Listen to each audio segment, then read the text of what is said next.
여호수아 10장 29절에서 43절 말씀입니다. 여호수아가 온 이스라엘과 더불어 막게다에서 림나로 나가서 림나와 싸우매 여호와께서 또 그 성읍과 그 왕을 이스라엘의 손에 붙이신지라. 칼날로 그 성읍과 그 중에 모든 사람을 쳐서 멸하여 한 사람도 남기지 아니하였으니 그 왕에게 행한 것이 여리고 왕에게 행한 것과 같았더라. 여호수아가 또 온 이스라엘과 더불어 림나에서 라기스로 나가서 대진하고 싸우더니 여호와께서 라기스를 이스라엘의 손에 넘겨주신지라. 이튿날에 그 성읍을 점령하고 칼날로 그것과 그 안에 모든 사람을 쳐서 멸하였으니 림나에 행한 것과 같았더라. 그때에 게셀 왕 호람이 라기스를 도우려고 올라오므로 여호수아가 그와 그의 백성을 쳐서 한 사람도 남기지 아니하였더라.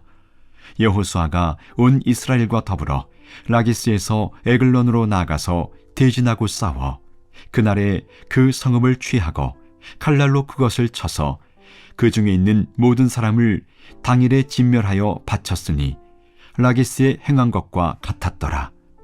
여호수아가 또 온 이스라엘과 더불어 에글론에서 헤브론으로 올라가서 싸워 그 성읍을 점령하고 그것과 그 왕과 그 속한 성읍들과 그 중에 모든 사람을 칼날로 쳐서 하나도 남기지 아니하였으니 그 성읍들과 그 중에 모든 사람을 진멸하여 바친 것이 에글론에 행한 것과 같았더라.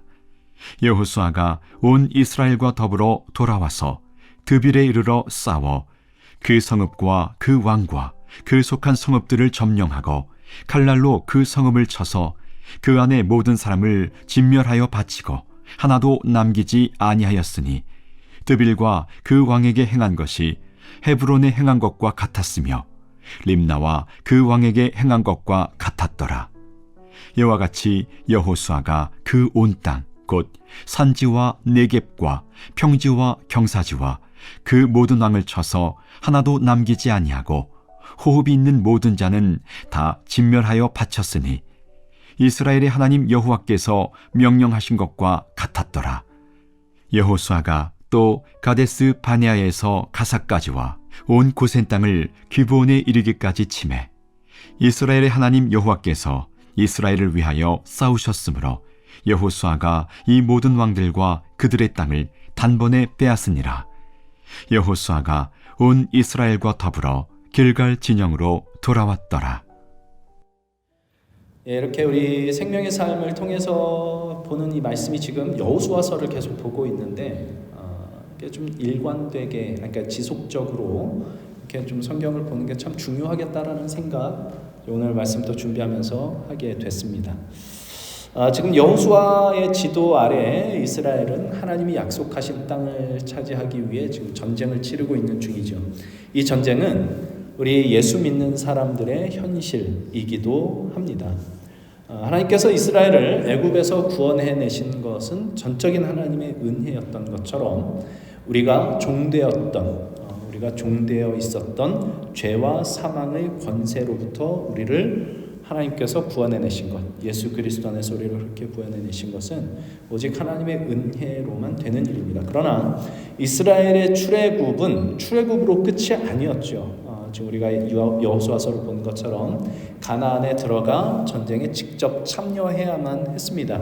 그런 것처럼 우리가 예수님을 믿어 얻은 구원 역시 그 구원 얻은 것으로 끝이 아니라 가나안의 전쟁을 해야만 한다 하는 것이 이 여호수아서를 통해서 우리에게 가르쳐 주시는 것이라 이런 생각이 듭니다. 그런데 지금 이스라엘이 치러야 했던 이 가나안에서의 전쟁은 저들이 얼마나 힘을 이렇게 잘 기르고 실력을 키워서 승리를 이끌어내느냐라는 싸움이 아니라 이 전쟁을 승리하느냐 그렇지 않느냐 하는 것은 저들이 얼마나 하나님께 순종하느냐 그렇지 않느냐에 달려 있었던 순종의 싸움이었다라는 것을 여호수아서는 우리에게 계속해서 가르쳐 줍니다. 그래서 여호수아서는 시작하면서부터 이렇게 시작을 했습니다. 오직 강하고 극히 담대하여 나의 종 모세가 네게 명령한 그 율법을 다 지켜 행하고 우로나 좌로나 치우치지 말라. 그리하면 어디로 가든지 형통하리라. 어디로 가든지 형통하리라. 승리할 것이다 이거죠. 전쟁에서 승리할 것이다.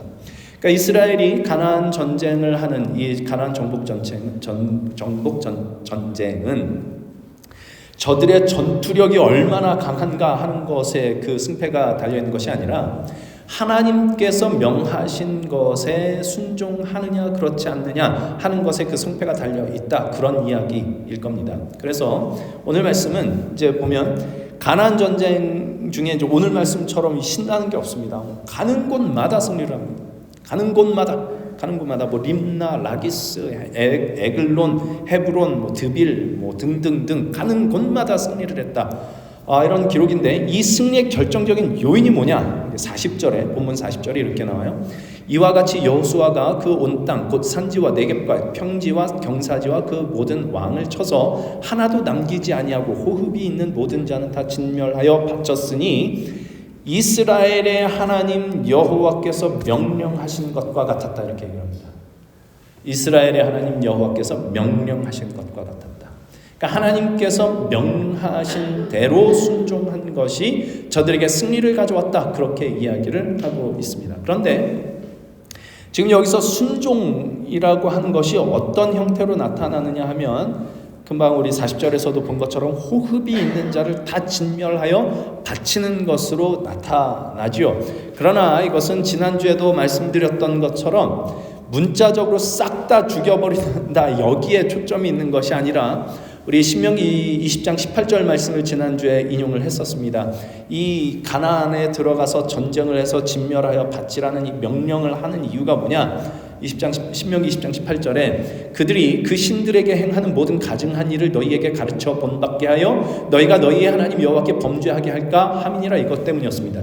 말하자면 이 전쟁은 믿지 않는 이방인을 싹 다 죽여서 하나님 믿는 사람만 잘 살게 해야 되는데 이런 전쟁이 아니라 사실상 하나님께 순종하기 싫어하는, 그래서 이방 민족의 풍속을 따라 살고자 하는 마음이 너무나 강한, 하나님의 질서가 아닌 이 세상의 질서를 따라 살기를 좋아하고 하나님께 순종하기 싫어하는 인간의 옛사람을 진멸하는 전쟁으로 허락된 것이다 라고 이해를 할 수 있습니다.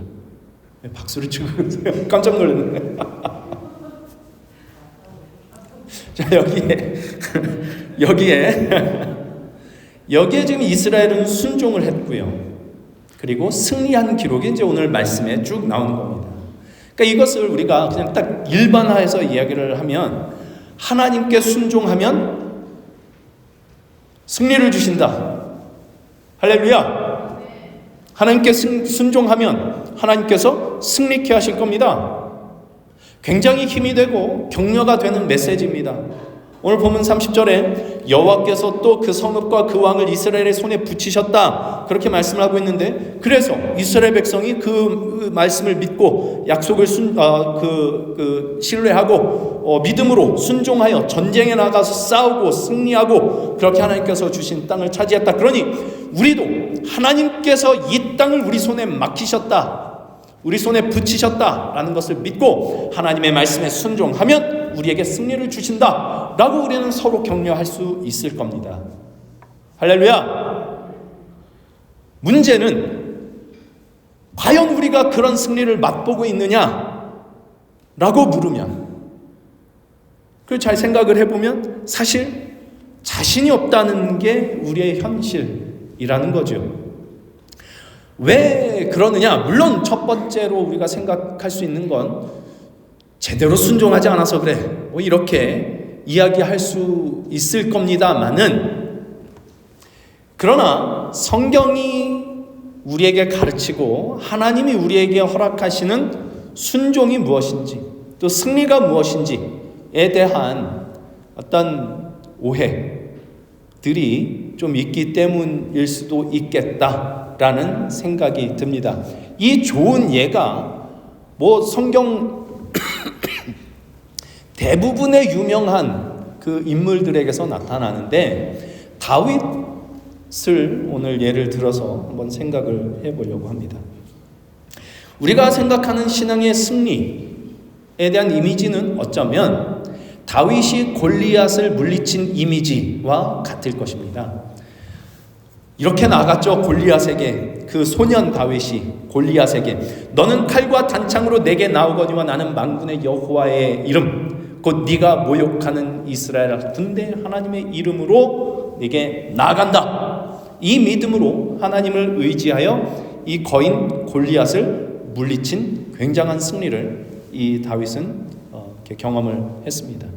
그러니까 우리가 어떤 승리라는 이 말을 하면 그럼 이런 것들을 기억을 합니다. 우리를 대적하고 우리를 모욕하는 악한 세상에 대해 믿음으로 저들을 물리쳐 하나님의 영광이 나타나는 그런 멋있는 믿음의 승리를 생각하고 그런 것을 기대할 겁니다. 내가 순종하면 하나님께서 진짜 멋있게 저 거인을 쓰러뜨린 이 다윗의 모습과 같이 정말 이 거대한 이 세상을 밟고 이길 수 있는 그런 승리를 주실 것이다 라는 기대를 할 겁니다.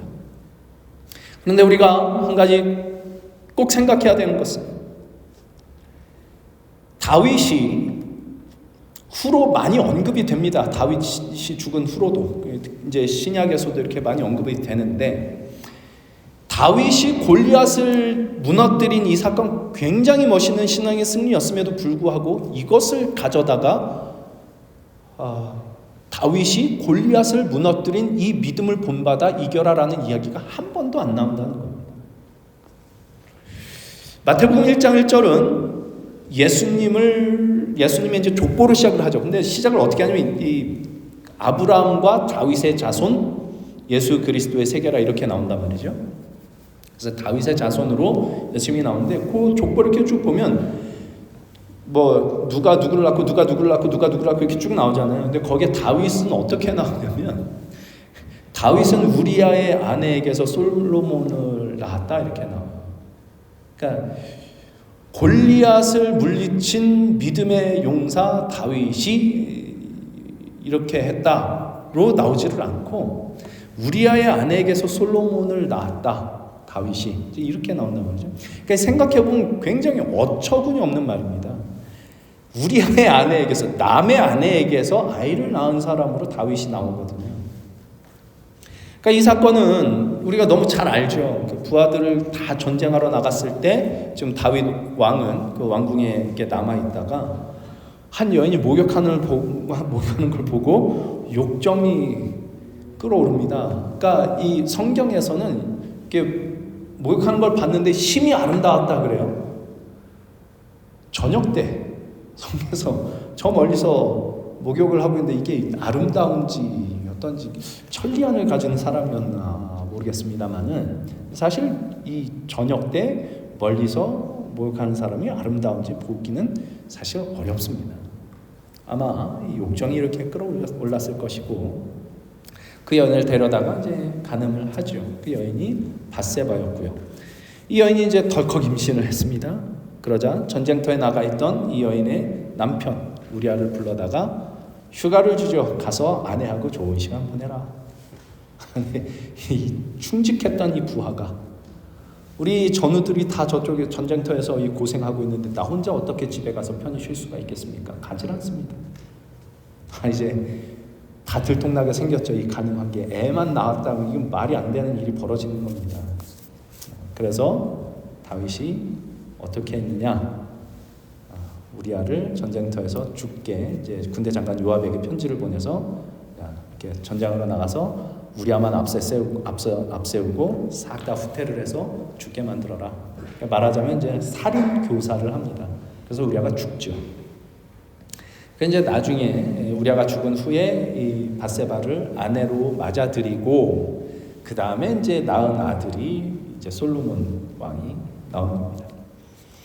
이 이야기가 함축되어 있는 게 이제 말하자면 마태복음 1장에 나오는 다윗은 우리아의 아내에게서 솔로몬을 낳았다 하는 거죠. 이게 기가 막힌 말인 겁니다. 사실 다윗은 이 밧세바와의 사건이 터지기 전까지 그러니까 골리앗을 물리친 일부터 시작해서 신앙상으로 굉장히 훌륭한 모습을 보여왔습니다. 골리앗을 물리친 후에 수많은 사람들이 다윗을 칭송하자 이제 질투가 났죠, 사울이. 그래서 다윗을 막 죽이려고 했는데 다윗은 거기에 대적하지 않습니다. 사울을 나중에 이제 도망다니다가 사울을 죽일 기회가 2번이나 있었는데도 다윗은 이 하나님께서 기름 부어 세운 왕을 내가 어떻게 해할 수가 없다. 그래서 죽이지 않습니다. 결국 후에 이제 왕이 되는데 그때도 전쟁을 나갈 때마다 하나님께 묻고 승리하고 그래서 나라를 굉장히 부강하게 만들죠. 그러니까 굉장히 신앙상으로 멋있는 사람이었고요. 그러니까 우리가 정말 본받아 마땅한 신앙인이었던 게 사실인데 이제 그만 밧세바 사건이 터진 겁니다. 그러니까 이 앞에 있었던 게 다 뭐 꽝이냐? 그렇지는 않을 겁니다. 만군의 여호와의 이름으로 승리한 그 승리는 멋있는 승리였고 우리가 본받아야 되는 것들이죠. 근데 어쨌든 이 성경은 앞에 있었던 그 훌륭했던 다윗의 모습은 다 놔두고 하필 밧세바와 간음했던 걸로 신약을 이렇게 다윗을 소개할 때 그것으로 소개를 하고 시작을 하고 있습니다. 근데 정말 기가 막힌 건 이제 이 신앙이 좋았던 다윗이 간음을 하고 살인교사라는 무시무시한 잘못을 저질렀는데 그걸 잘 모르고 있었다는 겁니다. 그러니까 선지자 나단이 나중에 와서 이거를 얘기할 때까지 몰랐죠. 와서 이 비유로 얘기를 합니다. 어떤 사람이 양 한 마리를 자식처럼 기르고 있었는데 옆집 사는 부유한 사람, 이 사람은 뭐 양떼를 수많은 양떼를 갖고 있었는데 자기한테 온 손님 대접하겠다고 옆에 있는 그 자식 같은 양 한 마리 뺏어다가 이 양을 잡았습니다. 그러자 다윗이 그러니까는 죽어 마땅하다. 잡아 족쳐라. 그랬더니 당신이 그 사람입니다. 그때서야 이제 자기가 잘못한 걸 알고 이제 회개의 시를 쓰죠. 이 기가 막힌 겁니다. 늘 하나님의 뜻을 따라 살던 그 신앙 좋던 다윗이 자기가 한 짓을 몰라요. 근데 사람이 그래요. 세컨홈에서 제가 일하는 데서 한 어르신이 저한테 와서 이런 얘기를 합니다. 어떤 사람 막힌 거야. 그러니까 자기에 대해서 나쁜 말을 했다 이거예요. 이 사람이 어디 가가 자기에 대해서 나쁜 말을 했다. 그러면서 이 사람에 대해서 한 10분 동안 막 뭐라고 그러더라고요. 이 사람은 뭐 어떻고 저떻고 10분 동안 그 사람 힘을 봐요. 그 마지막에 가서 하는 얘기가 뭐냐면 자기는 남에 대해 절대 나쁜 말을 안 한다는 거예요. 그래서 제가 아니 지금까지 나쁜 말 했구만 뭘 그러세요? 그랬더니 본인은 그냥 있는 사실을 얘기를 하는 거지 흉본 게 아니라는 거예요. 그러니까 이게 사람이 그래요. 우리는 남의 눈에 티는 기가 막히게 보는데 내 눈에 들보는 못 봅니다. 근데 성경이 말하는 복은 뭐냐면 이걸 보는 게 복이랍니다. 그러니까 여기에 굳이 다윗을 이제 마태복음에서 이렇게 그 다윗을 언급하면서 밧세바 사건을 가져다가 다윗을 언급하는 이유가 여기 있을 겁니다.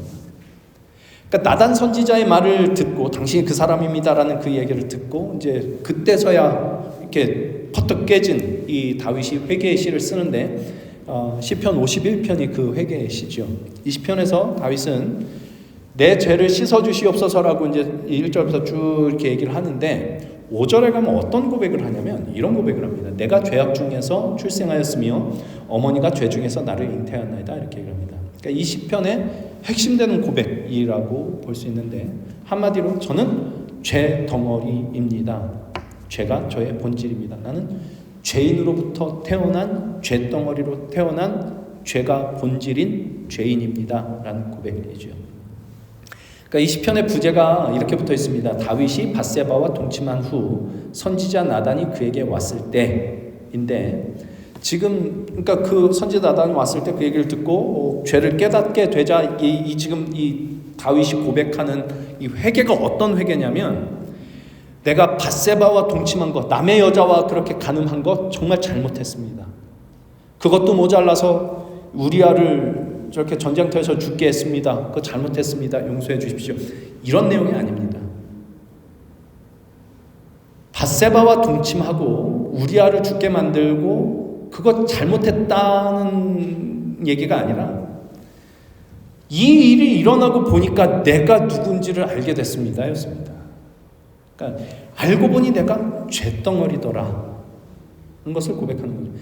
그 전에 다윗을, 그러니까 골리앗을 믿음으로 물리치고 승리하고 이거 잘한 거죠. 하나님의 은혜가, 그때도 하나님의 은혜가 나를 덮고 있었던 것뿐이지 나는 그때 다윗을, 그러니까 골리앗을 물리칠 그때도 쇳덩어리였습니다 라는 고백이 지금 여기 나오는 겁니다.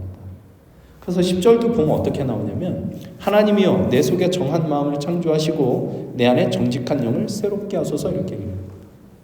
잘못된 마음, 더러워진 이 마음을 씻어주십시오 이런 얘기가 아니라 내 속에 정한 마음을 창조해 주십시오 그러죠.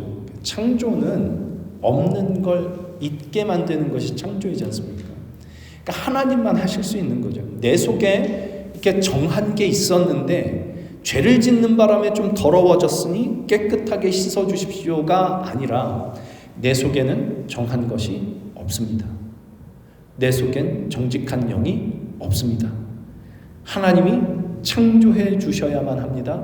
새롭게 만들어 주셔야만 됩니다. 라는 고백이죠. 그래서 16절에 가면 이제 이렇게 고백을 합니다. 주께서는 제사를 기뻐하지 아니하시니 제사를 기뻐하지 아니하시나니 그렇지 아니하면 내가 드렸을 것이라. 주는 번제를 기뻐하지 아니하시나이다. 제사는 하나님이 주신 은혜였습니다. 그러니까 하나님께 나아가 하나님을 만날 수 있는 방편으로 주신 것이죠. 근데 왜 제사가 필요했냐? 죄인인 상태로는 하나님 앞에 나갈 수가 없어서 하나님과 나 사이의 죄의 문제를 해결해 줄 수 있는 희생 제물이 필요하고 중재해 줄 수 있는 중재자가 필요하고 제사장이 필요하다는 사실을 이 제사를 통해서 고백을 하는 겁니다. 그래서 제사장이 필요하고 희생 제물이 필요하고 이게 이제 제사에 나오는 거죠. 다 뭐죠? 나로서는 하나님을 만날 방법이 없습니다. 이 더러운 죄인이 거룩하신 하나님을 만날 수 있는 방법이 없습니다. 이게 이제 제사인데 어느 순간 이 제사를 드린 사람의 열심과 정성을 하나님이 받아주시는 것이라 생각을 하면 그건 하나님이 받으시는 제사가 아니다. 그건 하나님이 기뻐하시는 제사 아니다 라는 고백인 거죠. 그래서 17절 하나님께서 구하시는 제사는 뭐냐? 하나님께서 구하시는 제사는 상한 심령이라. 하나님이여 상하고 통회하는 마음을 주께서 멸시하지 아니하시리이다. 하나님이 원하시는 제사는 상한 심령이랍니다. 상한 심령. 나로서는 어쩔 수가 없습니다 라는 상하고 통회하는 마음을 하나님께서 원하십니다. 이런 얘기죠. 그러니까 마태복음 5장에는 이게 이렇게 표현이 됩니다. 심령이 가난한 자는 복이 있나니. 그러니까 심령이 가난한 자가 복이 있다. 심령이 가난해지면 복을 받는다. 이런 얘기가 아니라 심령이 가난한 것이 복된 것이다. 라는 말입니다. 그건 이제 뒤집어도 말이 통해요. 그러면 복받은 자는 심령이 가난하다. 복받은 사람은 심령이 가난합니다. 심령이 가난한 게 왜 복입니까? 왜 복을 받으면 심령이 가난합니까? 죄에 대해서 종종 이제 이런 말씀을 드렸습니다. 알고 짓는 죄와 모르고 짓는 죄, 어떤 죄가 더 나쁘냐?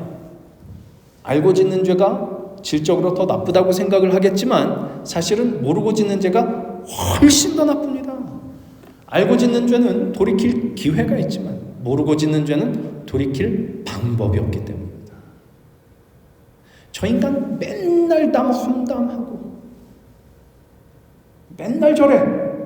라고 자기도 험담하면서 자기는 험담하는 줄을 모르면 돌이킬 방법이 없는 겁니다. 우리가 하나님 앞에 받는 아주 귀한 복은 예수 믿어서 복 받았더니 부자가 되고 자녀가 잘 되고 건강해지고 하는 것이 아니라 가장 귀한 복은 언제나 이겁니다. 하나님을 만나며 하나님을 알며 하나님과 함께 할 수 있게 되는 겁니다. 근데 그 거룩하신 하나님을 만나고 그 거룩하신 하나님 앞에 서면 늘 우리가 죄인이라는 것을 확인할 수밖에 없게 되죠. 더러운 것은 언제나 더 밝은 빛에 비춰지면 그 더러운 게 선명하게 드러날 뿐입니다. 근데 이게 비춰져서 보이는 것, 이게 복이죠. 내가 얼마나 큰 죄인이고 하나님의 은혜가 없으면 안 되는 존재인가를 확인하는 것이야말로 하나님을 의지하는 자리로 나를 이끌며 이것이 진정한 신앙이 되는 복의 자리로 인도함을 받는 겁니다. 다윗이 지금 여기를 통과해가는 것이고 이것이야말로 다윗을 다윗되게 만드는 사건이었기 때문에 마태복음에서 골리앗을 물리친 다윗이 아니라 다윗은 우리아의 아내에게서 솔로몬을 낳고 라는 말로 다윗을 언급하고 있는 거죠. 이 밧세바 사건은 이 밧세바 사건을 통해서 이제 다윗이 알게 되는 게 뭐냐면 다윗이 앞에서 골리앗을 물리치고 하나님의 뜻을 따라 살던 그 멋진 신앙의 모습, 그건 정말 잘한 일이죠. 근데 이 모든 것들이 가능한 근본적인 이유가 뭐였냐? 다윗이 믿음이 좋아서가 아니라 하나님의 은혜였더라라는 것을 처절하게 깨닫는 사건이 밧세바 사건을 통해서 나타나고 있는 거죠. 성경이 가르치는 승리는 그런 겁니다. 내가 아니라 하나님이 주시는 것으로 만족하는 게 승리입니다. 그것이 골리앗을 물리친 것과 같은 그런 극적인 승리로 우리 앞에 나타날 때도 있을 겁니다. 그러나 대부분은 내가 아니라 하나님의 은혜가 없으면 안 된다라는 사실을 깨닫는 것으로 그 승리가 우리에게 주어지기 때문에 별로 승리한 것 같지 않은, 오히려 이건 실패한 것 같고 절망적인 것 같은 경험들이 사실은 더 많습니다. 그러나 나의 죄인됨을 확인함으로 인하여 그 실패하고 절망적인 것 같은 그 경험이 더욱 우리 주님을 붙드는 자리로 나를 이끄는 그것이, 그 상한 심령이, 그 상하고 통회하는 마음이 복이며, 그렇게 하나님의 은혜를 의지하여 자신의 옛사람을 진멸하는 전쟁을 하는 그것, 그러니까 명령을 잘 수행한다, 하나님이 이 명령을 내린 거 명령 그대로 잘 수행한다, 그게 아니에요. 이게 잘한 게 누구였다고요? 누가복음 15장에 나오는 큰아들, 아버지 안 떠나고 시키는 거 잘하고, 이게 순종이 아니라 자신의 옛 사람을 진멸하는 전쟁을 수행하고, 그래서 하나님이 원하시는 게 무엇인지를 알고 그 자리로 가는, 그 마음을 배우는 것, 이게 순종이고, 그 순종 속에 하나님께서 승리를 주신다라는 것이 우리에게 가르치는 순종과 승리입니다. 그러니까 이게 11조 안 떼먹고 한 번도 안 떼먹고 철저하게 하고, 주일 성수 한 번. 근데 이게 참 이런 얘기는 참 조심스러워요. 이렇게 얘기를 하면 그게 순종이 아니면 마음대로 해도 되네 막 이렇게 할까봐. 그건 아닙니다. 많은 그렇단 말이죠. 이거 이렇게 말했으니까 이거 그대로 하는, 이게 순종이 아니고, 내 안에 하나님을 순종하기 싫어하는 내 옛사람을 진멸하는 전쟁을 하는 이것입니다. 이것이 순종입니다. 그래서 여호수아서도 보면, 지금까지 이야기를 그래서 쭉 따라와 보면, 여리고성에서 승리를 한 적 얼마나 이상한 일이에요. 성을 그냥 돌래요. 그러면은 여리고성이 무너질 걸, 얼마나 이상한 일입니까? 근데 믿음으로 순종해서 큰 승리를 거뒀어요. 그러놓고 바로 실패를 경험합니다. 이스라엘이 순종치 않았죠. 하나님께서 말씀하신 대로 따르질 않았습니다. 순종치 않음으로 뭐가 됐다고요? 진멸당해. 저놈들을 진멸하라고 그랬는데 내가 진멸당해야 되는 놈이 됐다고요. 헤렘이 됐다고요. 모두가 다 진멸당해야 될 존재가 되었습니다. 이스라엘 전체가. 그래서 이스라엘이 모두가 상하고 통회하는 마음으로 하나님 앞에 섰을 겁니다. 그때 아간이 죽습니다. 어떤 의미에서는 아간이 희생제물이 되고 번제가 불태워졌잖아요. 번제는 완전히 태워서 하나님께 올려드리는 거거든요. 불태워졌잖아요. 희생제물이 되고 번제가 되어서 헤렘을 당하죠. 진멸을 당하죠. 여기가 사실은 순종의 자리인 겁니다. 승리가 잉태된 자리이죠. 하나님께 순종하지 않으려는 옛사람이 진멸당하고 하나님의 은혜를 붙드는 자리로 가는 순종입니다. 이것이 오늘 본문으로 읽은 이 멋있는 이스라엘의 신나는 승리로 결실되고 있는 것입니다. 우리는 하나님의 전적인 은혜로 예수 그리스도 안에서 구원을 얻습니다. 그것은 정말 기쁘고 감사한 일입니다.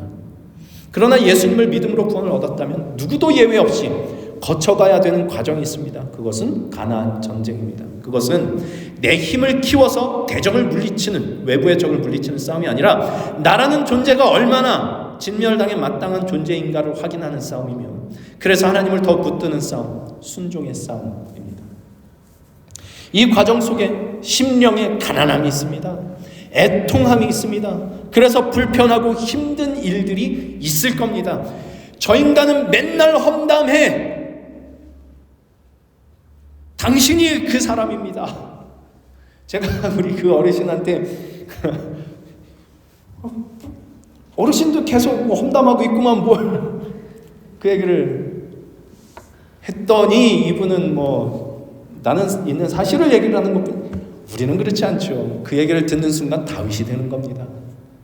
눈물로 회개를 하고 내가 그 사람이었습니다. 그 나단 선지자의 음성을 듣는 그 불편함이 있을 것입니다. 남의 눈에 티만 보다가 내 눈에 들보를 보는 그런 괴로움이 있을 겁니다. 근데 그게 복된 것입니다. 상하고 통회하는 마음으로 하나님의 은혜를 더욱 구하게 되는 복이 거기에 있습니다. 겸손하게 내가 아닌 하나님의 능력을 의지하게 되는 복이 있습니다. 거기에 신앙의 승리가 있다고 얘기를 하고 있는 겁니다. 기독교 안에, 특히 한국 기독교 안에 꾸준하게 제기되는 문제 있습니다. 술, 담배에 관한 문제지요. 지금은 오히려 술, 담배를 아무렇지도 않게 생각하는 그리스도인들이 너무 많아서 당혹스러울 때가 있긴 한데, 근데 사실은 술, 담배 자체가 나쁜 것은 아닙니다. 그러나 이것이 신앙의 방해가 될 때가 있지요. 우리는 절제할 줄 알아야 되고 하지 말아야 될 때가 있습니다. 근데 오늘 말씀에 비춰 꼭 하나 이야기하고 싶은 건, 술, 담배를 하지 않는 그리스도인이 술, 담배를 하는 그리스도인 어떤 사람을 정죄하고 있다면 차라리 술, 담배를 하고 입을 다무는 편이 낫다는 것입니다. 신앙의 승리는 남들이 못하는 걸 나는 한다, 여기에 신앙의 승리가 있는 것이 아닙니다. 나는 하나님의 은혜가 아니면 진멸당에 마땅한 존재임을 확인하는 것에 신앙의 승리가 있습니다. 여기에서만 상대를 끌어안을 수 있는 힘이 생겨납니다. 바세바와의 사건을 겪은 다윗이 후에 아들 압살롬이 이제 반역을 하죠. 그래서 도망자 신세가 되었을 때 도망하는 중에 시므이라는 사람을 만나요. 시므이라는 사람이 다윗을 저주를 합니다.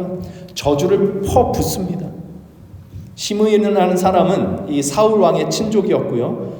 사울 왕이 죽고 다윗이 왕이 되었을 때 다윗으로 인해서 사울이 죽고 그렇게 됐다고 생각을 했던 것 같습니다. 그래서 저주를 퍼붓죠. 야, 니 그런 짓을 하더니 꼴을 봐라. 네가 결국 아들한테 반역을 당해서 도망친 신세가 됐구나 라고 이렇게 저주를 퍼붓습니다. 옆에 있던 부하가, 아비새라는 이 부하가 지휘관 중에 하나였는데, 저걸 가서 저 주둥이로 콱 꼬매버릴까요? 죽여버릴까요? 이렇게 얘기를 하자 다윗이 그때 이렇게 얘기를 합니다. 사무엘하 16장 10절 11절 이런 데 보시면 이렇게 얘기를 해요. 그가 저주하는 것은 여호와께서 그에게 다윗을 저주하라 하심이니 네가 어찌 그러하였느냐 할 자가 누구겠느냐. 여호와께서 그에게 명령하신 것이니 그가 저주하게 버려두라. 멋있지 않습니까? 멋있지 않습니까? 다윗 스스로가 하나님의 진노하심을 그냥 받고 있죠. 하나님이 하시는 일로 받아들이고 있죠. 품격이 있죠. 나는 신앙이 좋아서 저 높은 곳에서 저 하찮은 인간이 하는 말 따위는 난 상관없다, 이런 식으로 참는 게 아닙니다. 이건 지금 하나님이 내게 하시는 일이다 로 받아들이고 있는 겁니다. 이것이 신앙의 승리죠. 이게 신앙의 승리입니다. 그리스도 예수 안에서 구원 얻은 우리는 오늘도 가나안 전쟁을 치르고 있을 겁니다. 거기는 주구장창 승리만 있지 않습니다. 오늘의 승리가 있기까지 실패가 있었고 넘어짐이 있었고 아간의 진멸당함이 이 여호수아서에 있었습니다. 그 속에서 이스라엘은 비로소 여호와께서 명령하신 대로 싸울 수 있었고, 그 결실이 오늘 본문에서 맺어지고 있는 겁니다. 순종 속의 승리가 잉태되어 있습니다. 순종은 내 안에 여전히 남아있는 옛사람이 진멸당해야 한다라는 것을 확인하며 하나님의 은혜가 아니면 살 수 없음을 확인하는 것으로 그 순종이 시작이 됩니다. 순종은 단순히 외부의 적들을 물리치는 것보다 하나님 앞에 자랑할 것이고 누구 앞에서도 내가 어깨를 으쓱할 것이 없음을 확인하고 그 옛사람을 진멸하는 전쟁을 하는 것, 이것이 순종입니다. 거기에 겸손이 있고 누군가를 받아들일 수 있는 넉넉함이 있고 사랑이 있고 용서가 있고 오래 참음이 결실될 겁니다. 하나님께서 예수 그리스도 안에서 보이신 하나님의 성품들이죠. 하나님의 신성한 성품에 참여하는 그 승리, 그 승리가 우리가 하나님 앞에 순종할 때 나의 옛 자아를 진멸당해야 할 것으로 확인하고 그 싸움을 할 때 그 승리가 잉태됩니다. 우리 안에 진멸당해야 할 옛 자아를 그리스도의 십자가와 함께 못 박아 남 얘기하기 좋아하고 정죄하기 좋아하고 남의 눈에 티는 보면서 내 눈에 들보는 못 보는 나의 옛 자아를 진멸하는 그 전쟁을 명하시는 그 말씀에 순종할 수 있는 저희들 될 수 있기를 바랍니다. 우리 스스로는 이 일이 불가능하다는 것 우리도 알고 하나님도 잘 아십니다. 그래서 예수께서 오셨습니다. 대강절이 시작되었는데 우리를 위해 헤렘을 당하시고 십자가에서 진멸당하신 우리 주 예수 그리스도께서 우리의 심령 가운데에도 늘 강림하시기를 기도하는 이 강림절, 대강절 될 수 있기를 바랍니다. 그리하여 그리스도의 부활 생명에 참여할 수 있는, 하나님의 신성한 성품에 참여할 수 있는 예수 믿는 사람의 품격과 넉넉함의 그 승리를 우리의 삶 속에서 조금씩 맛보며 걸어갈 수 있는 저희들의 신앙 여정이 될 수 있기를 소망합니다. 이렇게 기도하겠습니다.